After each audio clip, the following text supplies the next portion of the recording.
Shanghai ताउन तंजीम का 23वां इजलास इस्लामाबाद में शुरू हो चुका है।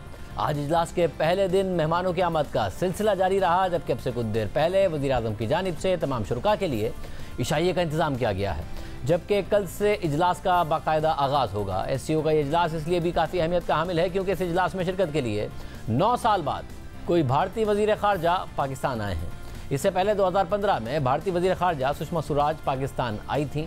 फिर दिसंबर 2015 में ही भारतीय वज़ीर आज़म नरेंद्र मोदी पाकिस्तान आए थे और उस वक्त नवाज शरीफ वज़ीर आज़म थे। गुज़िश्ता साल पाकिस्तानी वज़ीर ख़ारजा बिलावल भुट्टो ज़रदारी ने भारत के शहर गोवा में SCO के वज़राए ख़ारजा के इजलास में शिरकत की थी और ये किसी भी पाकिस्तानी वज़ीर ख़ारजा का 12 साल बाद भारत का पहला दौरा था। 2014 में वज़ीर आज़म नवाज शरीफ नरेंद्र मोदी की बतौर वज़ीर आज़म हल्फ बर्दारी की तकरीब में शिरकत के लिए भारत गए थे। पाकिस्तान ने इस साल SCO के सरबराहान के इजलास में भारतीय वज़ीर आज़म नरेंद्र मोदी को शिरकत की दावत दी थी। इस हवाले से कई अरसे तक कयास आराइयाँ जारी रहीं कि क्या भारतीय वज़ीर आज़म इस इजलास में खुद शरीक होंगे या नहीं होंगे, और अगर शिरकत करेंगे तो ख़ुद पाकिस्तान आएंगे या वर्चुअली इस इजलास में शरीक होंगे, क्योंकि रूस, चीन, Iran, Belarus, Tajikistan, Kyrgyzstan, Uzbekistan और दीगर इलाकाई ममालिक की मौजूदगी में भारत का इस समिट में शिरकत से इनकार खुद उसके अपने लिए मुनासिब नहीं था, जिसके बाद भारत की जानिब से अपने वज़ीर ख़ारजा की शिरकत का ऐलान किया गया। और यूँ आज तकरीबन 9 साल बाद भारतीय वज़ीर ख़ारजा जयशंकर इस्लामाबाद पहुँचे, जहाँ वज़ारत ख़ारजा में साउथ एशिया के डायरेक्टर जनरल इलियास महमूद निज़ामी ने उनका इस्तकबाल किया।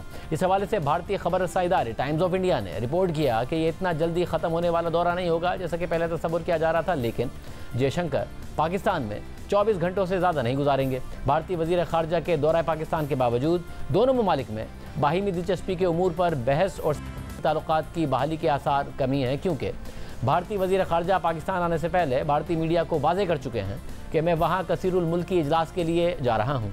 मैं वहाँ पाकिस्तान भारत के ताल्लुकात पर मुज़ाकरात करने नहीं जा रहा। मैं वहाँ पर SCO के एक अच्छे मेंबर के तौर पर शरीक होने जा रहा हूँ, और क्योंकि मैं एक सिविल और शाइस्ता इंसान हूँ तो मैं उसी अंदाज से पेश आऊँगा। जबकि पाकिस्तान ने भी वाज़ेह किया था कि इस कॉन्फ्रेंस में पाक भारत दो तरफ़ा मुलाकात का इम्कान नहीं है। साबिक़ वज़ीर ख़ारजा बिलावल भुट्टो ज़रदारी ने कहा कि SCO इजलास में भारतीय वज़ीर ख़ारजा की शिरकत अहम है। भारत के वज़ीर ख़ारजा भारत का जो बयानिया है वो उसे ज़रूर दोहराएंगे, अगर वो करते भी हैं तो आप याद रखें कि हम होस्ट हैं। अगर मेहमान से कोई गलती होती है तो हमें उसको माफ़ करना चाहिए।